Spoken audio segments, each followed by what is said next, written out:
everyone, my name is Haneen. I'm from Teen 9 Everything Cake. So today I'm going to be doing a crumb coat tutorial for you guys, but I'm also going to be answering some commonly asked questions about cake.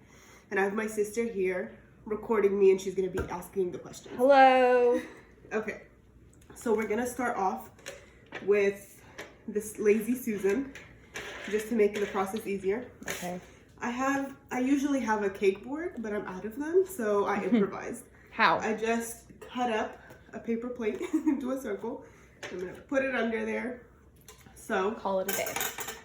here's what we're gonna do. Should I start asking you the questions? Yeah, but yeah, go ahead. Okay. So the first question I have for you, Haneen, is, can I use salted butter instead of unsalted? You can, but it's better to use unsalted just so you can control the amount of salt that's going into the dessert. Okay, so I just put a little bit of icing on the board and then put the paper plates on, and then I'm gonna put them on top. This is just to keep the cakes from moving around. So I already baked my cakes yesterday. I let them cool completely and I leveled them. I just use a regular serrated knife to level the cakes. So you need to pick up your cakes carefully. You don't want to rip them. And then just put it right on top. Okay, I have a second question for you. Go ahead. Do I have to use room temperature ingredients, or can I just pull them straight out of the fridge? Okay, well, you could pull them straight out of the fridge, but they're not gonna blend. So if I were you, I would just use room temperature, just easier. It's easier for them to blend together. Yeah. Like the butter and the eggs. Because if the recipe asks to cream butter and sugar, you're not gonna be able to do that with cold butter. Mm-hmm. Okay, so I just put a little bit of icing. I'm using cream cheese frosting, and these are just vanilla cakes. So I'm just gonna spread it around. Whoa! The insurance foul. Yeah. Spooky. Okay. Spooky season. So we're just gonna do this. So today we're just gonna do a crumb coat tutorial, and then I'm gonna film another video of me decorating the same cake. What are some of, give us a teaser. What kind of? Ooh, it's fun. It's a birthday cake for my niece. Okay. And I'm gonna be using a lot of fondant because I personally work better with fondant. It's just easier for me. Yeah. And common misconception. People always say that fondant covers your imperfections, but that's true. That's not true. Really? It actually amplifies them. Amplifies is the word I'm looking for. Okay, are you ready for yeah, but hold on. So you want your frosting to be seeping out the sides a little. So because we're gonna crumb coat the sides of the cake, so it's just easier. Okay, grab the next piece. Make sure you don't break it. Okay, I have another question for you. Try to line it. Go ahead. Can you give me my wipe?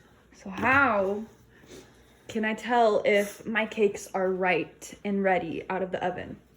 Okay, well, the easiest way is to just put a toothpick in it, but I usually just do a knife because knives are longer and it's just easier. And if it comes out completely clean, then you're good to go. If not, you need to put it in longer. So if there are some crumbs on it or some residue left over, that's fine. It depends on how you like your cake. Oh, that's true. These cakes are a little bit more moist, you see? So you didn't like cook them too much? Not too long. So when I stuck the knife in it, a little bit of crumbs came onto the knife, but that's okay. Okay. That's perfect. Okay. So should I use a scale or a cup to measure my ingredients, or should I just do it by eye? Okay, well, by eye is just not a good thing to do. I don't usually use a scale. I have a scale, but it's just so difficult to get the scale, excuse me, to like get the scale out of the pantry and do that. I just usually use cups. It's pretty precise and it's a lot easier. Cool.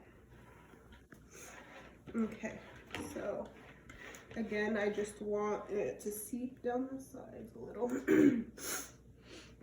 You know what? I actually have a question. Maybe you can help us with this Okay. little trick. So sometimes when I'm in the mood to bake a cake, I tend to run out of eggs. What would be like a good substitute for that? Okay, Or like a solution to the problem? Yeah, personally. Ooh, hold on. Personally, I don't suggest substituting eggs because they're really important. Really? But if you need to for any reason, like an allergy or anything like that, you could use Greek yogurt. Sometimes people use mushed up bananas. It's up to you really, but it also varies based on your Preference? recipe. Or preference too, yeah. And if you don't want mushed up banana in your cake, which I personally wouldn't want that. Okay. So, like, for the people that are trying to go healthy or, like, you know, vegan or whatever, could they substitute all-purpose flour for, like, whole wheat? You could, yeah, but you always have to be careful with that because my cakes are falling. They are. You need to be careful with that because whole wheat makes your cakes more dense. So you just be Do it the careful with old-fashioned way? that. Yeah. All right. Okay. So how did you make the batter for these? Did you do like a hand whisk or like a mixer? I usually use my stand mixer. Do you have to have it? You don't. It just makes it a lot easier than whisking by hand. You can even use the electric hand mixer, but I use my stand mixer. Cool. So what are you doing right now? Okay, so I don't know why they're falling into each other, but you know what?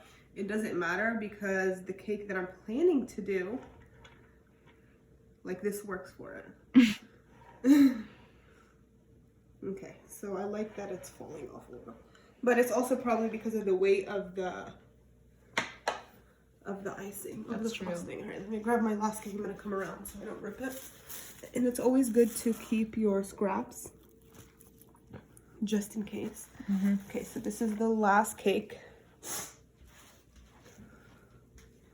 And so when you're doing the top tier, you want to always, or the top layer, you always want to do flat side. Oh.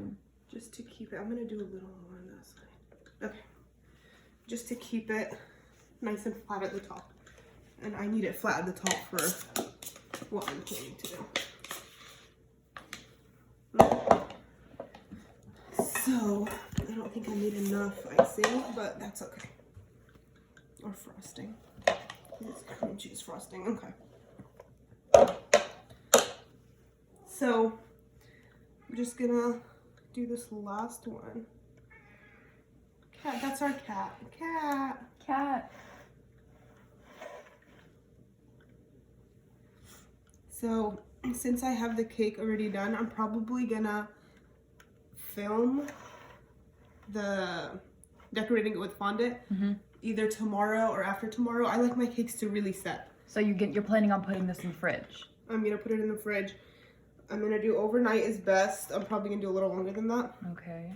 But I'm gonna film it tomorrow, but I'm not gonna post it until next week because we're doing weekly videos, not daily videos. All right. Okay. So what you want to do is just now go around the side. That looks like a cake, honey. Just go around the sides, and you don't have to do this part perfect because I am gonna do another layer of frosting after this layer sets. So I'm just gonna continue doing the sides until the cake is all covered. I'm gonna put it in the fridge. Tomorrow I'll do the second layer of icing, put it back in the fridge, and then I'll film my fondant decorating video. And I'll post that for you guys next week. So look forward to that. Bye.